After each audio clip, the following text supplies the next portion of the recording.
position right behind. Hi IndyCar fans, welcome to Formula Pun Racer, the channel where car racing and comedy collide. Today I'm about to give you my review on the Bommarito Automotive Group 500, which took place at Gateway Racetrack outside of St. Louis. And even before this race started, there were some unexpected twists and turns to occur. First off was that Bassingham, England driver Jack Harvey unfortunately had some bad news from his boss, Bobby Rahal, Mike Lanigan, and David Letterman before this race even started. That's it! You're fired! Do you hear me? Jesus Christ, Edward James Olmos, don't scare me like that.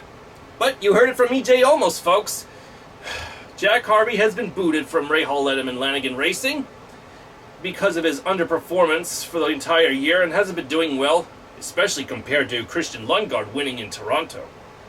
As a result, for this race, the number 30 car driven at Rahal, Letterman, Lanigan would be occupied by the Irish-American Conor Daly. So, to my Irish co-worker friend, Monica Meehan, I'm sure this is a great gift to hear about, from Meehan to Youhan.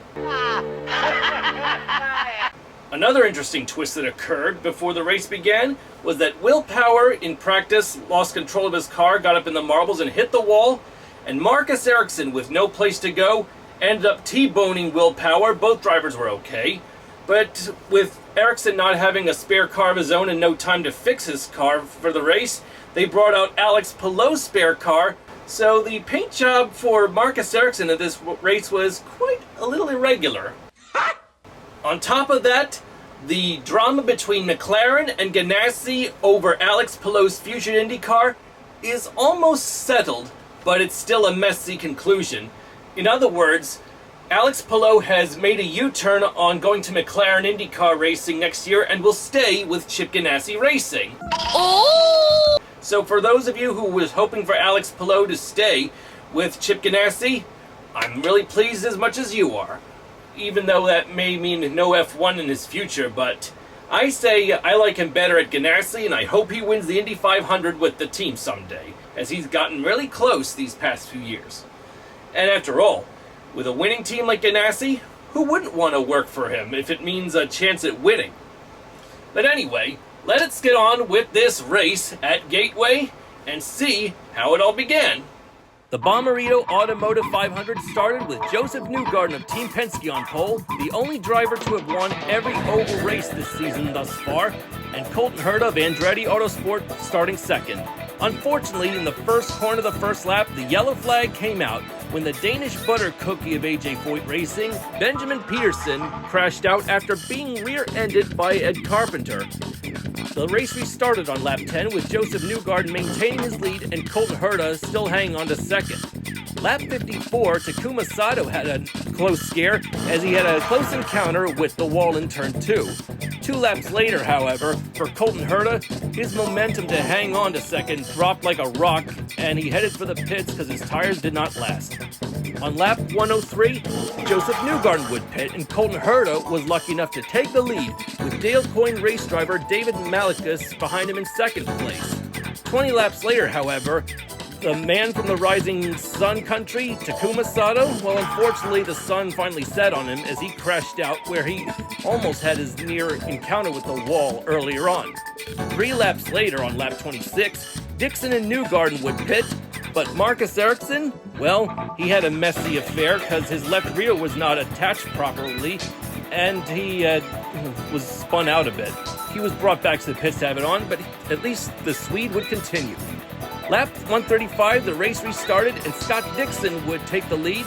Joseph Newgarden was second. But as Dixon was pulling away, Newgarden and Patricia Ward of Arrow McLaren would go wheel to wheel, and O. Ward was not the slightest bit happy about this. On lap 167, Newgarden would pit from second place, making Dixon's lead even bigger still. And with 65 laps to go, Dixon would pit and the Mexican O. Ward would take the lead. And as 49 laps to the checkered flag were to be written, Newgarden's chances to complete the oval sweep for an IndyCar season and make set records came to a sad end when he brushed the wall as he got up in the marbles and the right front and right rear suspension was damaged. Definitely a sad affair for Joseph Newgarden. but it doesn't mean anything compared to winning the Indy 500 anyway. At that same time, Scott McLaughlin and David Malukas would go wheel to wheel with each other. McLaughlin was fortunate to keep the car in a straight line. 10 laps later, Scott Dixon would retake the lead and would go on to win the Bommarito Automotive 500, and bringing himself 74 points behind his teammate and championship-leading driver, Alex Palou. Patricio Ward would finish second, and David Malukas, who also had a best career finish of second place last year, would finish third again at Gateway. Congratulations to Malukas on a consistent performance at Gateway. Quite a day it was August 27th, with Max Verstappen of Red Bull winning on home soil in Zandvoort, Holland, to the orange car of Scott Dixon winning at Gateway. Quite an orange day August 27th was in the world of open wheel racing. And of course, with Dixon winning this big time for PNC, he could take this to the bank and cash it. Congratulations, Scott, on that.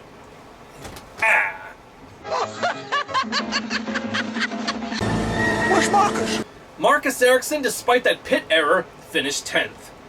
In another development, despite the fact that Conor raced for Rahal, Letterman, Lanigan at Gateway, well, unfortunately, he was not going to continue the team and would be replaced by an Estonian named Yuri Vips.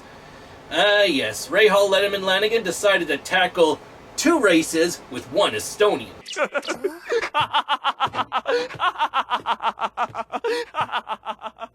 And with that said, one of the 2 races has already happened by now. That's Portland, which I'll get to in my next video, to which I'll actually tackle both Portland and Laguna Seca in one video. So, as I said, 2 birds with 1 stone, while Rahal, Letterman, Lanigan tackles those last 2 rounds with 1 Estonian. So, the latest and final IndyCar round is this Sunday, September 10th, at Laguna Seca Raceway in California. And it'll also be a special occasion because this year marks the 25th anniversary of Bryan Herta's first IndyCar win, which occurred at Laguna Seca, holding off Alex Zanardi. By the same token, his son Colton Herta will drive with a throwback paint job to Bryan Herta's 1998 Shell-sponsored Reynard Ford, with Gainbridge still sponsoring Colton, of course. So it's going to be an interesting homecoming if Colton can win in California like he has done before, donning the same colors as Bryan Herta had 2 times in a row in 98 and 99. Good luck, Colton Herta. Congratulations once again, Scott Dixon, and congrats to all Palou fans who would like to see him stay with Ganassi Racing. Thanks for watching, everyone. If you like this video, please comment, share, and subscribe to Formula Pun Racer, where car racing and comedy collide. And be sure to click the notification bell to be notified of future posts. My next videos will obviously speak of the Italian Grand Prix at Monza and the final 2 IndyCar rounds at Portland and Laguna Seca when they have passed. See you in the next video, everyone. Congratulations once again, Scott Dixon. I am Aaron Cylinder, firing on all cylinders.